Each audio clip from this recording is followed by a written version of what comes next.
പഠിക്കൽ സമരം ചെയ്യുന്ന ആശമാർക്ക് ഐക്യദാർഢ്യം അർപ്പിച്ചുകൊണ്ട് കേരളത്തിൽ ആദ്യമായിട്ട് ഒരു രാഷ്ട്രീയ പാർട്ടിയുടെ ജില്ലാ കമ്മിറ്റിയുടെ നേതൃത്വത്തിൽ തല മുണ്ടനം ചെയ്തുകൊണ്ട് ഐക്യദാർഢ്യം അർപ്പിച്ചുകൊണ്ടിരിക്കുകയാണ്. അതിങ്ങി കോട്ടയത്താണ്.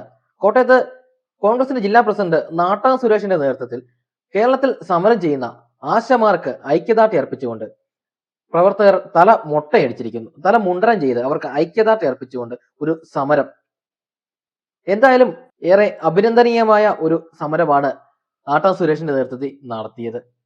വീണ എസ് നായർ എന്ന് പറഞ്ഞ മഹിളാ കോൺഗ്രസിന്റെ ഒരു നേതാവ്, പുള്ളിക്കാരി ഇതുപോലെ മുടി മുറിച്ച് ഐക്യദാർഢ്യം അർപ്പിച്ചിരുന്നു. ഈ മുറിച്ച മുടിയെല്ലാം കൂടെ ഈ പകുതി പിണറായി വിജയനും പകുതി നമ്മുടെ മോദിക്കും ഒന്ന് അയച്ചു കൊടുക്കണം. രണ്ടുപേർക്കും കൂടെ, രണ്ടുപേരുടെ കാണിക്കുന്ന പരിപാടികൾ ഇതാണല്ലോ. പക്ഷെങ്കിൽ തമിഴ്നാട്ടിൽ സർക്കാരിനെതിരെ സമരം ചെയ്യുന്നുണ്ട് ആര്? CIT, CPM, അതിനൊരു കുഴപ്പമില്ല. കേരളത്തിൽ മാത്രം സർക്കാരിനെതിരെ സമരം ചെയ്യാൻ പറ്റത്തില്ല. അതുതന്നെ കേന്ദ്രത്തിൽ പോകണമെന്നാ പറയുന്നത്. സംഭവം കോട്ടയത്തെ ഈ ഒരു സമരം ജനങ്ങൾ ഏറ്റെടുത്ത് കഴിഞ്ഞിരിക്കുകയാണ്.